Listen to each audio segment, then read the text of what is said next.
before the break, we were talking a lot about the costings for tennis in the merchant side of the park, and I believe we've got those figures as well. Is Callum, are you? Yep, thank you. Yeah, so just by way of comparison, in Wimbledon Park, according to the Tennis in Merton website, they operate a free membership, which allows you to then book courts. The price depends on which type of court. So Wimbledon Park AstroTurf courts is £12 during peak times and £9.20 off peak. And for tarmac courts, it's £9.20 at all times. Super. Thank you very much. We'll probably revisit those numbers when we go to the 106 and section, but it'd be good to understand how those numbers would reflect on the current numbers put forward by the applicant as well. Okay, colleagues, so questions. So bearing in mind, we've got the show court in this section as well. It'd be good to run through that. So hands straight away go up. So Dan and Michael first. I know when it comes to the show court, there will be tours for local residents, but they're only going to be once every 3 months. If demand far outstrips supply, would the applicant consider increasing that perhaps to once a month? Fair question, Michael. I think tied into the show court, how has the championship adapted to manage 42,000 people a day, and how will it adapt to 50,000? I think there's 2 good questions. So latter one on how will it adapt to the increased capacity, and it may be you may want to bring the applicant into that, and of course this probably is an applicant question as well. You know, how would demand flex if demand increases, would supply flex to the tours? Yeah, just in terms of the increased capacity, yes, I think it's appropriate to refer that question to John. In respect of the tours, yes, the frequency is correct, but I understand that the tours will take place over the course of the whole weekend. And the clubs, as I understand it, the club's general approach to these predicted events is that they will be kept under review, and adaptations will be made should demand be lower than expected or greater. But I will refer to John for full details. Thank you, John. Thank you. Just to confirm that is the case, yes. I mean, the current number of tours was slightly informed by the tours we have been doing on the site anyway, and the number of take-ups, so it does reflect that. But absolutely, if they are very popular, those tours, because it will be run as part of the wider tours with the museum on the main site, so it's something that's already happened, so there will be no problem in extending that if there's a huge amount of demand. Thank you. And the question about how do you scale up, because you're under these proposals, you're accept an additional 8,000 spectators? Absolutely. Well, first and foremost, I think we've got more land to play with. So the championships, as it will be post, assuming planning permission is granted and the development is complete, will be quite transformed from what it is today. So it will involve spectators will come in both the north and the south of the Parkland. So you will, rather than coming down Church Road and entering the site through Church Road and the numerous gates are there, you will be coming in through the Parkland, through the northern and southern entranceways. So immediately you're into a much bigger site than you would have been originally. So with all the tennis courts and the facilities that are going to be within this new Parkland, we think it's going to be actually far more comfortable for spectators. It's a completely different experience, and this idea of tennis in a Parkland, this is going to be on this site. This will be the site for that. So we think we're allowing for spectator facilities, both within the Parkland show court and within some of the other buildings that are going to be around the site, but this will be transformative in terms of that spectator experience. So it's now in the Parkland and it includes the main site. So it's 50,000 both on the main site, but also within that piece of the Parkland. Thank you. We'll do one more round as well, and then we'll move on if there isn't any demand. I'd just like to take the first question of those, if you don't mind, colleagues. So there's been a lot of concern in the correspondence and representations we've received about the closure of Church Road, which of course is outside this planning application. But I wonder if you could reflect on the decision not to create a tunnel potentially between the two sites, and how that decision was informed either by the ecology or through other considerations. And someone else wants to ask a question as well. Dan. Oh, sorry, Tom, go for it.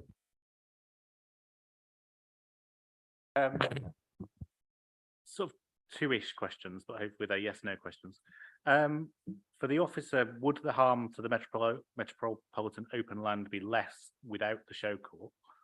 And to the probably more to the applicant, could the qualification stage still come back to Wimbledon without the show court? Fair question. So, yeah, I think it's reiterating the points you made in your report about the damage to openness, about the show court. And then my question was about tunneling. I don't know if you had discussions with the applicant on that at all. Yeah, so on the show court, the harm would be less. As you can tell, if you, in the MOR assessment, we do identify the show court as one of the principal features which affects the openness of the site. So the harm would be less, but yeah.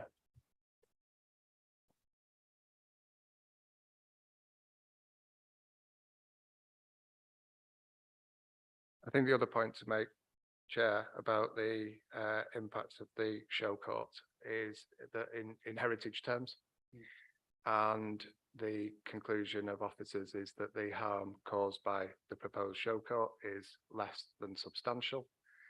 I think that even without the show court, this development would still result in less than substantial harm, so it would be in the same category. Now, it may be identified with the show without the show court, it may fit in a different place within that category, but it would still be in the same category. So in many ways, the judgment would be the same. Would you like to move on to the tunnel? Yeah, we've had several conversations with the applicant about the possibility of an underpass. There are a number of reasons as to why that has been discounted. It is worth me referring that to John for him to elaborate on those reasons, but also this was talked about even at the pre-application stage. So from a council perspective, could we also bring Paul in just to give that? Thank you. In what order would be best? Applicant first or Paul first, go please.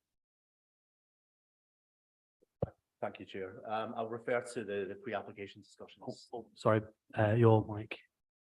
We can't hear from here. Better. That's better. Yeah. Yeah. I'll refer to the pre-planning applications the council's highway team has had with the applicants.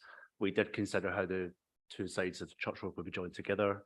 There were feasibility studies done for overbridges, which we felt urbanised Church Road unnecessarily. There were studies done for tunnels as well, but because of the crowd management, the size of the tunnels, the length and gradient of ramps needed, it would also undermine the character of Church Roads, but also affect a number of trees on Church Road, which is the boundary, always has been the boundary of the site, and many of them being veteran trees. Thank you. And sorry, John. Thank you. I think Paul actually dealt with the majority of the issues. Yes, it would take out quite a large parcel of land because of the depth you need to get to, plus to make sure that that was an accessible tunnel to get underneath Church Road, which does dip at that point, but also has a lot of services running through it, and we'd have to be able to go beneath that. And it affects both sides of the site. It's not just the Parkland, of course, but it's also the main site, and would remove other facilities on the main side to get the sort of other end, and as you get out at the other side. So for lots of those reasons, we discounted that. I think similarly as well, because obviously a large part is vitally important we have a safe and secure for spectators, and that is part of the drive for why Church Road is currently closed to vehicles during the championships. And obviously we'd have to review how the boundaries were set. So for instance, you'll see around the main site there is a significant wall, which is all part of the boundary treatment around there. We'd have to consider possibly more overt boundary treatments if Church Road remained open, particularly to traffic, just because of the tunnel. So it has a number of knock-on effects, and we just, when in the round, when those pre-application discussions, felt on balance it was less successful for doing it in the way that we're proposing as part of this application. Thank you. It's good to understand those heritage considerations. I'd like to call Ed in next, and sorry. Whether the qualifiers can return without the show court. Of course, yeah. Thank you. Yeah. So do you want to just, for the record, just recite it because John's behind? Sorry, yes. Without the show court, could the qualifiers still come back from Roehampton to Wimbledon? Again, sorry, I think there may not be a material consideration, but I think for the point of if you want to answer it, it may help councillors understand the urgency. well, first and foremost, the show court does play a role for qualifying. It does house a lot of the facilities, particularly for spectators, and players as well. If that was not there, then qualifying would require a number of other buildings to facilitate that on the site, which we think was a less successful option. And I also, just to stress, one of the key drivers of this as well is to provide a third show court. And that again is an important requirement of this project. So yes, qualifying courts, it doesn't affect necessarily, but it's the facilities and support facilities. It also would remove a large part of the energy system, because that sits underneath the Parkland show court. So it's a combination of factors would make it a far less successful option if that was to be pursued. Thank you. Yeah, brilliant. That answers that. So we'll do Ed next and then Susie. Thank you, Chair. It was just really, while we're just touching on the tunnel, whilst I know it's not part of the application, but as Paul and John have made it clear about the depth that we would have to go. Obviously, the closure has come in during the COVID period when there's not as much traffic. I'm slightly concerned just about the build-up in traffic over the next 10, 15 years. And it's a phrase that we often use about future-proofing. Is there any way, I know right now the feasibility is not great, but I'm more thinking down the road, excuse the pun, 15 years, 20 years, what pressure are we putting on those other roads and emergency services? If somebody needs an ambulance, what can be done? Is it something that could be looked at, perhaps? Thanks. Thank you. That's a good question. See if also maybe that already been answered in some of the assessments as well. And Susie. I don't know if this is a good time, but since we're talking about the southern area and the show court, I'd like to raise carbon. Show court is a massive part of the release of embodied carbon at 77%. And if I've got my figures right, it's 50,540,422 kilograms of CO2 to be released just from the show court. Against that, that's the context. I'm curious about this. Looking at the mod sheets, it appears that there's been no calculation of the amount of carbon that will be released from felling 296 trees. And there's been no calculation of the amount of carbon sequestration lost as a consequence of the 27 years it's going to take their replacements to grow. The only figure that we have is provided by Dr. Dawson, and I'm wondering whether that's a figure that we have to ignore because it wasn't commissioned by the council, or whether it's a figure which we can decide how much weight to give to. Thank you. I think my understanding of the material factors of the case is that we need to ignore that. I'm looking at eyes at the side of my head if that's not the case. But I think it's fair to let's ask Callum to ask your point about carbon calculations and how they are actually calculated, because I think I asked that question actually. So it'd be good to get the answer on the record. And I think, yeah, so if we can understand Ed's point about the transport modelling and how that factors in 15 years, and Susie's point about how is carbon actually calculated in the felling, and how the recuperation of the carbon with the new trees being planted. There have been figures banding around about that isn't sufficient to take up that initial carbon loss, and how you factor that into your decision making. Yeah, so just to clarify on the carbon sequestration, can we all say that word? Sequestration is how you say it. Anyway, that is not a policy requirement set out in policy to give the carbon sequestration figures.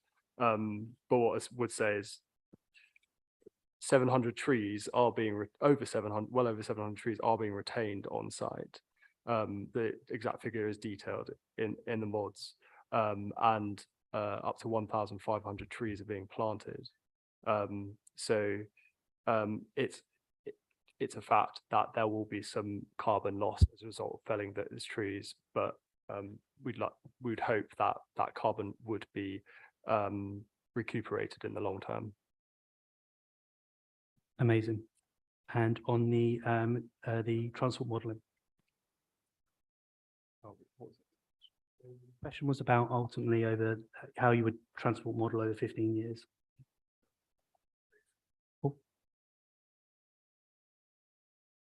Thank you. So just to clarify, there may be 2 points to that. So the first one is in the planning application, there will be there is a travel plan, and that was secured by condition as well.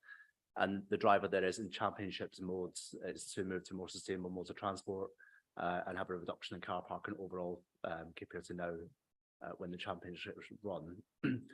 With the closure of church roads, you mentioned that was brought in during COVID. It's now been formalised, because through Met Police advice and counter-terrorism reasons, the council's been asked to do that. So we now have a measure as to what happens to the traffic now when church road is closed. Not part of the application details, but part of the traffic management order, because it's a separate process. We do know the traffic modelling all England have done when the road is closed. The impact of it isn't huge. It's proven that actual public transport works better. And previously when the road was open, it was a very busy road during the championship, so it was never congested to through traffic anyway, with all the crowds, taxis, buses, everything going there. So we found that actually currently, and probably in future as well, the travel patterns locally are not that affected by church road being closed. Also, every resident still has access to their home, maybe through a different route, but everyone still retains access locally. Thank you. I'd like to now move us on, colleagues, to questions related to view 3. So that should be up on your screens now. So this will cover the maintenance hub and the ha-ha. So that is a way of creating a boundary without actually putting a fence up. The golf house car park, I believe, is in view, maybe there, I think, if you zoom in a bit, Karen, and the Parkland as well. So Kirsten, anyone else for this one? Kirsten, and I've got a question as well. Thanks. Sorry, I'm going to go back to kind of the general plan, just because the question is, it's kind of an advanced query comment for the reserved matters application. Should the application today be approved and be approved by Wandsworth? I found the inclusive design section limited and didn't get the impression that enough consideration has been given to wheelchair tennis players. So I would like the applicant to provide some reassurance that the buildings will be designed adequately for groups of wheelchair tennis players to be hosted, especially when it comes to toilets and showers. Okay, so I mean, we can ask Callum that. So just to clarify, you just want assurance that it's not only individuals, but it's groups of people, especially for toilets and showers. While these are reserved matters, there has been a detailed design statement provided. So I think Callum could comment on those, but obviously that is not that is not our application here today, but it's good to understand how they have been part of inclusive design. Do you want to answer that one, and I'll go on to my question afterwards, Callum, actually? Actually, Chair, we understand that the applicant is accompanied by an inclusive design specialist, so I think it would be really helpful to refer that question there. Indeed. John, could we? We will do. And just by way of intro, you're absolutely right. I mean, the intention, as we said before, is to expand the wheelchair tennis on this site and through this site. So that's a very important consideration. But I'll pass over to Alex, who specialises in accessibility. Hello there. So my name is Alex Bathams I'm the Associate Inclusive Design Consultant at Bureau Happold, also a registered member of the National Register of Access Consultants. So in terms of considering wheelchair access, I think starting from kind of pathways, they're at least a minimum of 1.8 meters, generally 3 meters in most areas. So typically a sports wheelchair is 1.2 meters wide. So there's suitable space for multiple sports wheelchairs to pass each other. In key areas where there are accessible toilets, there will also be a sports wheelchair accessible toilet, which is an enlarged toilet that is 2 meters wide, and that's been designed to take into consideration Sport England guidance. So although the project's not got Sport England funding, we're adopting best practice for kind of sport wheelchair design. So that will also include wider doorways that are at least 1.2 meters to kind of the maintenance hubs in different buildings, and where there is changing rooms or showers, they will be accessible. Thank you. I'll just do one more. If I come back to you in a second, I'll bring colleagues in. Can we do who hasn't raised the question recently? So we do Susie, and then I've got a question as well. Susie. Forgive me, I actually need to go back to Callum's last answer about the carbon, which was that they hope it will be recuperated in the long term. And I didn't have an answer to my question about how we approach the calculations done by Dr. Dawson. And do we, given the vacuum in information here, and I don't want to have to rely on hope on something quite so important. He calculates, I think, 40 years to catch up after the cutting down of trees. Do we have to ignore what he said? And what, I mean, this is something which clearly concerns a lot of residents, something which our cabinet member Natasha Irons said, I think only today in an email, that we need our trees because of the climate emergency. Questions, not So speeches. how do we deal with the information from Dr. Dawson on this, Sure. given the gap? Sure. I think so. That's the question. I'll ask Andrew to answer that as well. I think my question is actually about the maintenance hub and the parkland and the treatment of the grassland compared to the current golf usage. It would be good to have a greater understanding the intensive treatment that was currently or previously there versus what will be proposed and how that impacts on neighbourhood amenity. So let's go in order. So Andrew, if you sure. Thanks, Chair. So as a reminder, any objection received from any member of public or any representation indeed is a material consideration for you as decision makers. However, members, and this applies not only to ecology, but other disciplines as well, members should be very cautious about preferring the conclusions of a member of the public who has some experience or none, I don't know in this case, to the careful and considered, thank you, the careful and considered views of the professional and experienced practicing consultants who will meet their national standards. Those individuals have considered the proposal in detail. They've taken into account other representations through the process that's relevant to their particular discipline, in this case, nature conservation. And they've done that with care and over a substantial period of time. You'll be aware this application has been going on for a number of years now.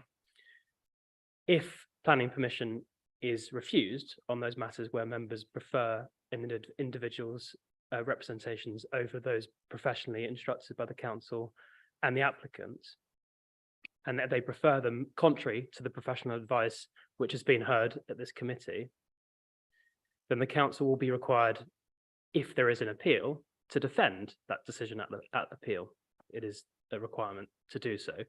And at that appeal, no doubt a large public inquiry, they will have to produce substantial evidence to demonstrate the reasons for refusal and to justify that they were a lawful reasons for refusal. The officers that you see before you would not be able to defend that position, and so the council would have to instruct external consultants to do so on your behalf. I have seen it in rare circumstances when members who have put forward reasons for refusal are required to go and explain to the inspector exactly why they came to such a position. So, Chair, that's all I have on that particular issue. Thank you, Andrew. And before we go to the answer to my question, I just want to say clearly everything we've been preparing for this for the last 18 plus months has been designed to make you as informed as possible. And, you know, part of that consideration for myself was to clearly avoid any legal challenge of the outcome of the decision. So that was my intent, to arming you with the key facts. So I'll leave it there. If you could answer my question, Cannamore, the applicant, relating to the difference between intensity of treatment of the area immediately, or basically of the parkland versus what it was under the golf course, that'd be fantastic. Yeah, so generally speaking, as an introduction, the LTEC Parkland will provide for areas of acid grassland, but I will defer this one to the applicant ecologist to explain how that differs from the existing land management regime. Amazing, John. Thank you. I'll try to answer that question for you. Yes, the parkland, just by comparison to the parkland area, which is around the maintenance hub, is less intensively managed, and certainly would be less intensively managed than the existing golf course was. So number of vehicles and maintenance vehicles in that area will be reduced over time. But as you say, the reason, and I think possibly on site visit was pointed out, the reason that the maintenance hub is located in that location is to do with the natural topography of the land and enables the whole facility to be buried beneath the surface. And that was a very important consideration in terms of location. It was an important consideration with Historic England as well. And that also has the added benefit of meaning that the routes in and out of the site are also below ground until they are further into the park. So there is a condition on the times that vehicles will come in and leave in the morning to ensure they're not going out early and come back again at night. But we expect the southern part of the site, particularly around the Parkland nearest to Home Park Road, will be less intensively managed when you compare that to the previous golf course use. That's fantastic. Sorry, there was a part B to my question was about amenity. So in terms of hours or practicality, can you give us an example of that, how that would be different?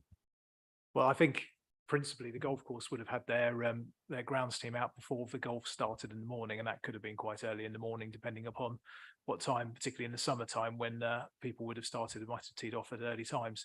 By comparison, the condition I think is no earlier than 7 o'clock in the morning, but we don't expect they'll be out that time. And particularly there won't be that level of maintenance because of the nature and because of the design of the public park section. There won't be that level of maintenance there. If anything, those vehicles will probably be going, or the mowers will be going out to the northern part of the site at that point.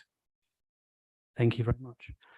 Unless there's any desire to focus further on this section, I'd like to go to the individual areas. So that's focusing first on the lake and lake edge. There's a lot of ecology there, and then grass tennis courts and moving forward. I think Susie's got a question. Is this relating to the lake?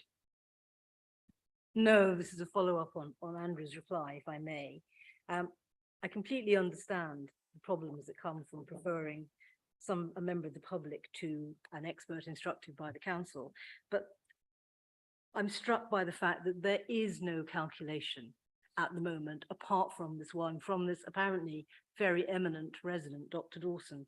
So given that there is no calculation by the officers of either embodied carbon loss or sequestration arising from the cutting down of the trees, can we not then, what weight are we allowed to give to Dr. Dawson, given that there isn't an alternative calculation? Sure. I think there are two questions here. One is the weight. I think the weight has been asked and answered by Andrew previously about the need to defend that. And I've expressed my level of comfort with giving weight to things that we've not duly had public scrutiny of, but there's a fair point actually you make is, where is the applicant's figures on this? So if we can bring the applicant in on this, it'd be fantastic. Just to be clear, so on this project, whole life carbon assessments have been done on this site. That picks up on the whole life carbon for the development as a whole. At present, that has been signed off both by the council and by the GLA as a requirement. There is also a commitment within this development, because parts of this scheme still yet to be resolved, and because parts of this scheme will require more detailed design, not least the buildings, but also elements of landscape, that whole life carbon assessments will also be prepared at the point of reserve matters applications, which will continue to keep this whole matter under review as we go through the development to its conclusion. I would also add, clearly there are a large number of trees not only being retained on site, but also to be planted, a large number of trees to be planted. So yes, whilst I think as a logic would dictate that there will be a drop due to those trees being removed in the absorption capacity, that will soon and quickly be overcome by the level of trees and the amount of trees doing. So for long-term benefits on this, that there will be a greater potential absorption of carbon through the tree planting, through the vegetation. And I would add, it isn't just trees as well, it's the ecology of vegetation, it's opening up the parts of the water body as well. All of that has a material improvement on the carbon absorption position for this development as a whole. And as I say, that's something that gets picked up as we go forward through the detailed design, because the buildings are an important component of the whole of this whole life carbon assessment. So that was the commitment we made, that we'd continue to keep this under review going forward. And as I say, the final part is this has been viewed by both the GLA and by the council, and both parties have accepted the findings of the whole life carbon assessment as it stands today. So in effect, that is our figure, but understandably the accuracy would improve once you have more detailed planning assessments. Yes, fine, asked and answered. Okay, so colleagues, turning the views on now to fishing and the stilling of the lake. There's obviously a large body of correspondence received on the lake, and it is part of the reason why it has a Grade 2 historic grading. Is there any immediate questions at all, including maybe the boardwalk? So, I mean, I've got an immediate question, which is, There was discussions about why can't, where were in your pre-app discussions, what were the determinations about the siting of the boardwalk versus a path around the lake? Hands popping up. Dan as well. I was hoping officers could provide more detail about what are the real world impacts of desilting a lake, what kind of sporting activities could now take place on the lake that couldn't otherwise before, and how protected are they in this application or through any Section 106 agreement? Thank you. I assume you're thinking something like freshwater swimming. Yeah, so the current angling and what any further sporting activities. So with regards to the boardwalk's location, its chosen position, there's a number of constraints on the site which dictate its location, and I know the applicant has carefully considered where to put that boardwalk. First and foremost is ecology. So you'll see to the south here where the southern lake tip is, and also to the north where the boardwalk arcs over the lake, you'll have two quiet zones, as they call them, for ecology, and that's designed to allow less disturbance on wildlife. But there's also a practical point in that the Wimbledon Club is located here, so you couldn't build a walkway on the Wimbledon Club's land. So the boardwalk provides an avenue in which to enable that walk around the lake, or on the lake rather, without going on the Wimbledon Club's land. But a third important constraint is also trees, which are located around the site, which have certain protection zones. So yeah, there's potential issues with hard standing going on around those protection zones, and the boardwalk alleviates that. Super, thank you. More so ultimately it benefits ecology and tree retention as well. And I think Dan's question was about the sporting impact, the angling, or future sports, the water, the open water swimming. Yeah, so on the angling, the boardwalk will re-provide the same number of pontoons as currently provided, so there'd be no loss in angling provision. And in terms of water sports, the water sports on the lake is essentially at the discretion of the council, as it forms part of their estate. But it's clear that desilting the lake will improve the recreational value, and potentially enable other activities, make them more suitable. I know swimming has been raised in certain representations. That could be done, but that's simply at the discretion of the council. Okay, super. All right. Anyone else with any questions on lake? Tom?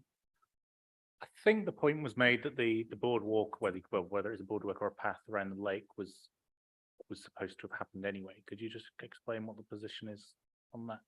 So I think this is relating to the positive covenant, that related to the case. So yeah, so well, we've already heard about the weight of covenants. So it's not a material interest except in terms of delivery. I wouldn't want to answer a question that's non-material unless, yeah. Andrea? Yep, just to confirm, when I was detailing the negative covenant that we were thinking about before, this is obviously in relation to a slightly different covenant, the positive covenant, as you say, but the same position applies. That is not material for this committee. I mean, of course, if the applicant wants to answer that, that's up to the applicant. But I hear the ecology benefit there, and anyone advocating building against ecology, it would be a brave person.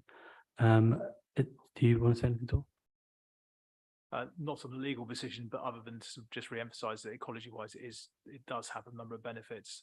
It does take the path or human activity away from some of the more sensitive zones that are actually on site today. There's a particular zone to the north of the Wimbledon Club, which this absolutely helps avoid.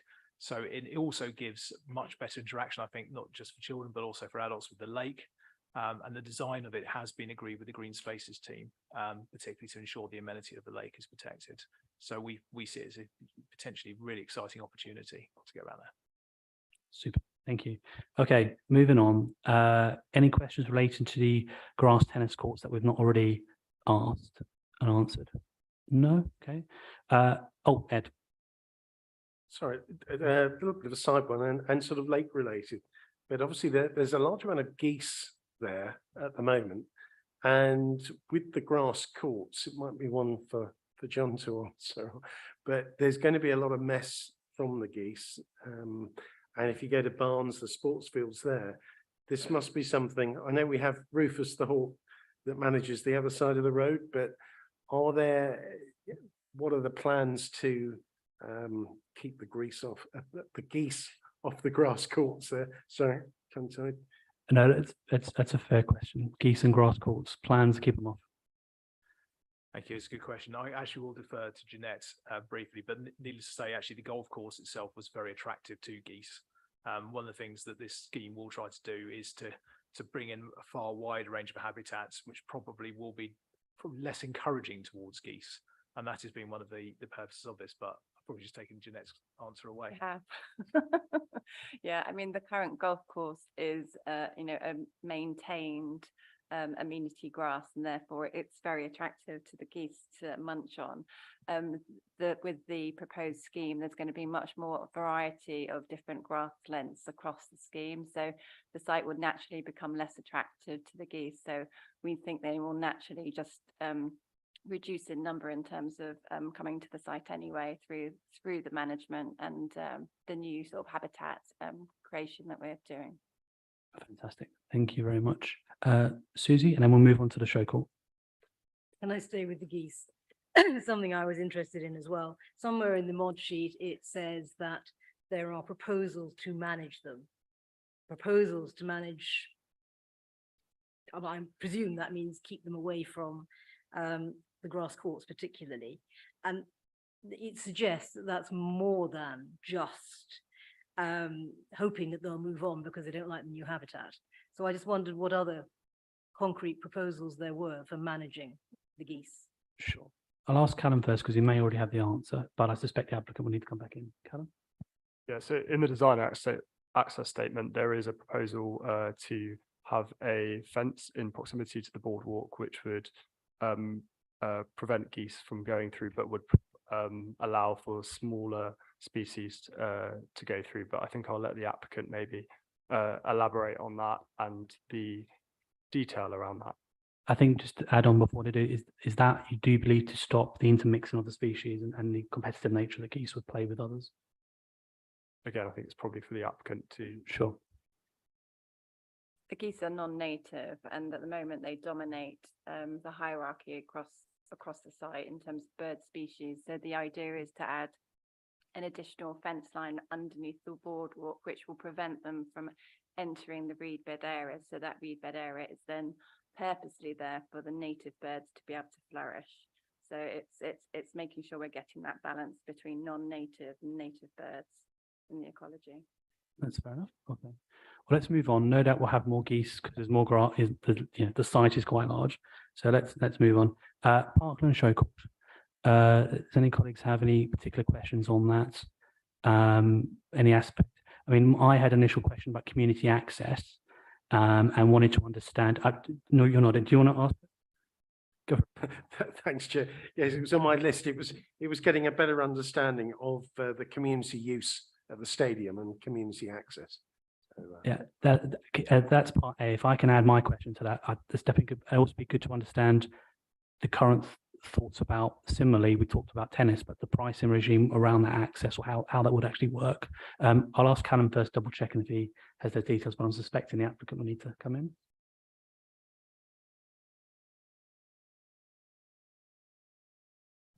Chair, I think that's a particular detail of the scheme. I would suggest referral to the applicant. Go for it, John. So tackling community space first, as you know, I think there are two zones where we're looking at bookable community space, but community use. One is within the Parkland show court and the other one is going to be in the golf course clubhouse. And there will be a synergy between the two. So that will include both bookable spaces, but also likely to be education spaces and display spaces. I think the feeling is with the show court at the moment, that will probably definitely include an education element for school children. It will definitely also, I think, include some bookable spaces for usable spaces as well. So when we submit, we have to submit as part of the Section 106, almost a community strategy plan, which details all of that out. But certainly some of the key elements of all of that are going to be bookable community space, the opportunity for display space, and I think that will probably be more likely to be in the golf course clubhouse because that has the better access to the public spaces, but also education opportunities and spaces as well. And as you probably saw in the golf clubhouse, there's quite a big space that we've already identified for opportunities for education, but there'll be a mix across both parts of the site. So that will also be incorporated within the Parkland show court.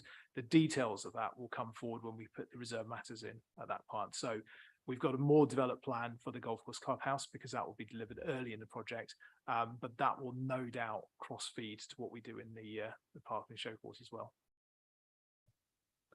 And I had my question about some of the access arrangements, or all that being your reserve matters. You would want to take that in? That would be reserve matters. So in terms of pricing, it all has to be dealt with within those reserve matters, but also under the Section 106 in any event. That's fine. Yeah, I see it's in the 106. I didn't know if you had any intention you want to share.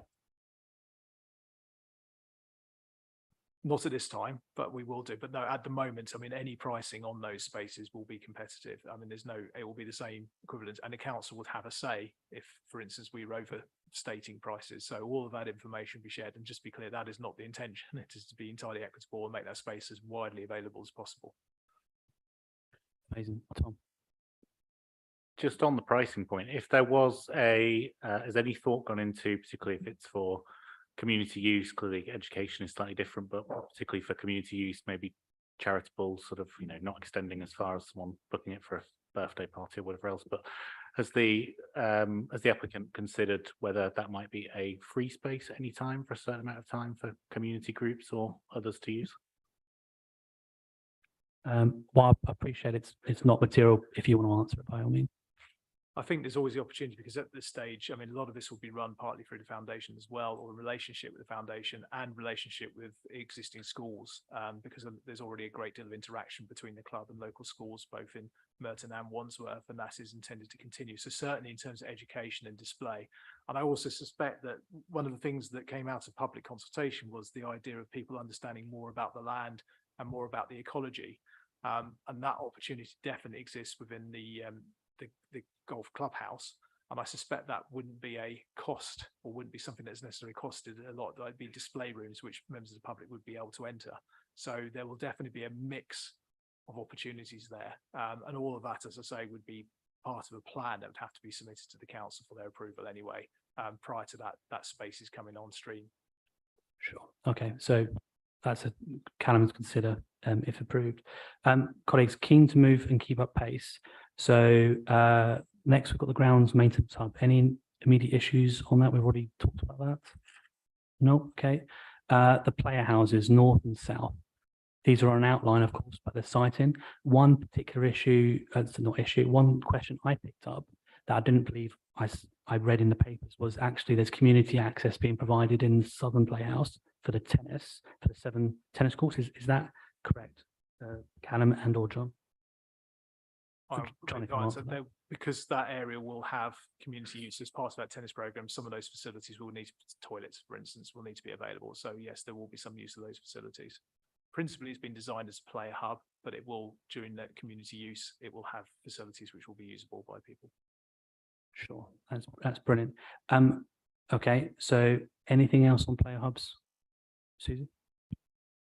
Sorry, just to follow up from that, have I understood correctly that during the championships there will be toilet access in the southern hub, but not the rest of the year? I think that's a good point to explore. So, is it a permissive nature of the park, you mean? Sorry, Chair. What's your basis of it? You're saying that my understanding of what was just said was that there will be community access to a toilet in the Southern Players Hub, but I'm assuming, because it's not going to be active for most of the year, that will only apply for 4 or 6 weeks.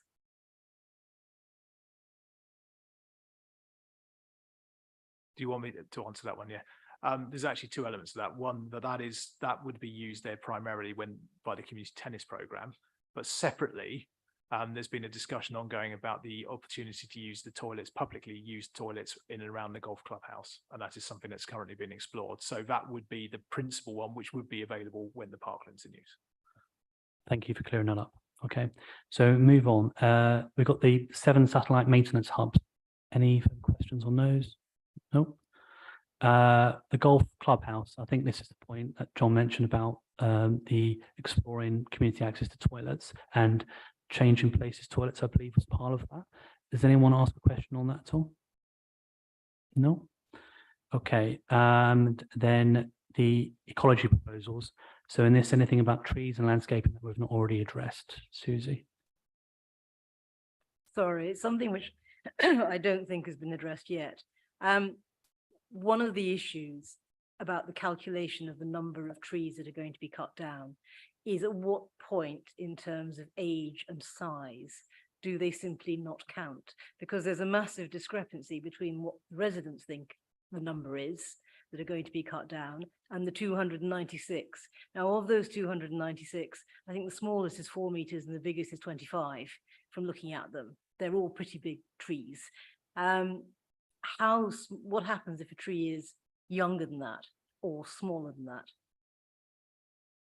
Thank you. So that was clarifying, what the real number of trees that has been felled and replaced, and how does that consider in terms of their calculation size and shape?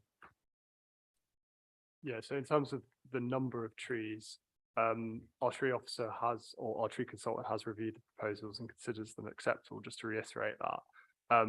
But it's my understanding that the number of trees calculated is based on the relevant British standard, our arboricultural standard, and is on that basis. But if the applicant would like to input on particular matters relating to trees, I'll let them. If you like, we have a tree expert. We can bring them in to answer that question. It's Alison. Hi, I'm Alison King from LUC, Landscape Architect.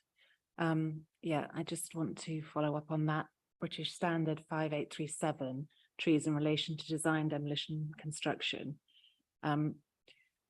It doesn't measure things by age, it measures them by size. So the British Standard states that individual trees are not to be counted below 75 millimeter girth. And when you have a large number of trees, in the case of substantial groups and woodlands, where there's a large dense number of trees, only individual trees with stem diameters greater than 150 millimeters.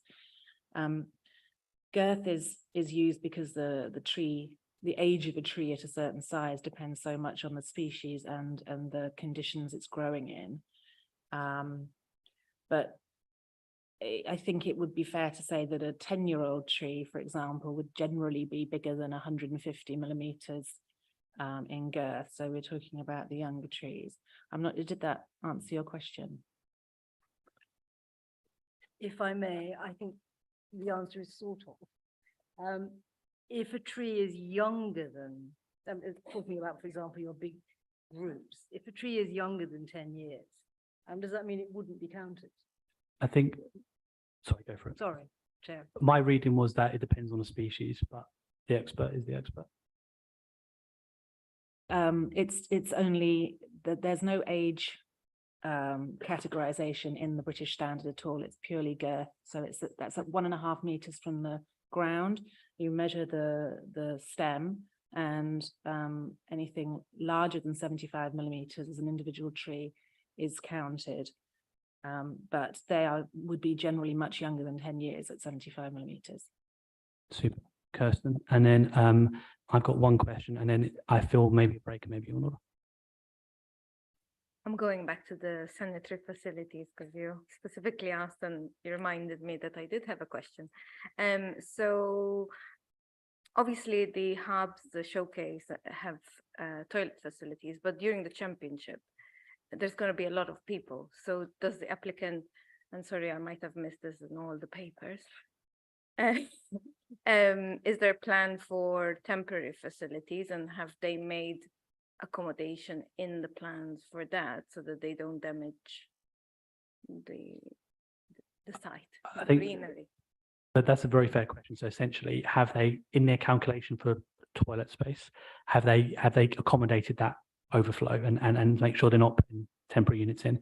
That's a good question. And my question would be actually going back to the point of all this, the heritage. Is there an expert view on trees about the current planting in relation to what the capability Brown vision is versus from the golf course, what happened with the golf course versus what your intended vision of that site is?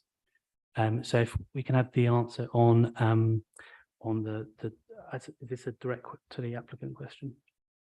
Yeah. So what I would say is there's a clear emphasis on the development site to provide suitable permanent toilet facilities which are fit for purpose in the form of the satellite maintenance hubs which are dotted around the site, providing accessible toilets. In terms of the logistics of the championships and potential overflow, I think that would be a question for the applicant. Sure. I was just checking the answer, and it is yes, it is. So all the intention is not to have temporary buildings or temporary toilets. It will all be accommodated within those buildings that are being provided. Super. And my question about And heritage, I'm going to pass over to Alison, who will explain the sort of difference between today and what we envisage in the future. So you probably are all aware that the golf course plant has the last sort of 40 years or so of tree planting has generally been lining the fairways of the golf course. And that's one of the things that one of the statutory consultees pointed out is degrading the heritage of the site, because the sort of vision of a capability Brown landscape is scattered trees and clumps in this rolling parkland. So there's a number of considerations when it comes to planting trees. One of them is the heritage. Capability Brown was actually quite experimental in his time. He did use new trees that were coming in. He had a more diverse range of tree species than is perhaps commonly thought. And one of the key things that we are trying to achieve here is to plant trees that will be resilient for generations and generations. So the trees that we are proposing to plant back are long-lived broadleaf trees, largely native, but also there's a lot of new information coming out about climate resilience, the biosecurity issues of trees with specific diseases that are coming in over from the continent. So there's a lot of work, an awful lot of work has been put into trying to select a rich diversity of species, which will form a resilient biosecure population. And these will be, in terms of the visual design, they will be placed so that you get that, as was referred to earlier, the kind of serpentine drive of a capability Brown landscape. We'll be winding between clumps of trees and you get views between them. That's the general aim. No, thank you very much. Last question, Susan, and we'll wrap up for a break. Last one on trees. One of the things we've been told is that the All England are going to plant 1,000 trees, which are 2 years old, but because they are only 2 years old, there's no requirement for information about their girth. We're simply told they'll be between, I think it's 0.8 and 1.5 meters. So I'm just wondering whether if they were being cut down as opposed to planted, they would be counted. Fair question. Callum, shall I ask? Yep. Same again, please.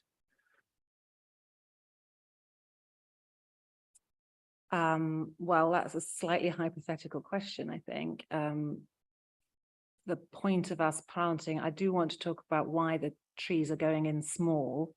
One of the things that we need to do when we're designing to plant trees is properly understand the site and the soils. And our soil surveys have come back, as is explained in the DAS, the design access statement, to show that the subsoils are very heavy. And if you plant a large tree in a heavy subsoil, you can lead to problems with the tree succeeding. It is much more successful to plant trees when they are young. Those small trees that you talk about, the small size trees, are for all the woodland and woodland edge areas we're trying to emulate. You can see them on the screen there towards the boundaries, the way that Capability Brown had these sort of what he called shelter belts of trees. So we're sort of thickening up the boundaries with a mix of native trees, which if you follow the woodland creation best practice, one of the ways of doing it is to plant them all at a sort of in sort of 2 to 3 meter spacings, and then as they grow, some of them are more successful. It's almost like creating a natural woodland, and as they grow, some are successful, some less so, and you end up with a rich, diverse woodland after. They also just grow much more quickly when you put them in small. If you put in a large tree, it sits there for a long time and doesn't do anything. Thank you. I learned a lot there. I'd like now just to call a break. So if we can be back in the chamber for 5-2, that would be fantastic. And just to flag, if you do want to take your jacket off, please do. I will be.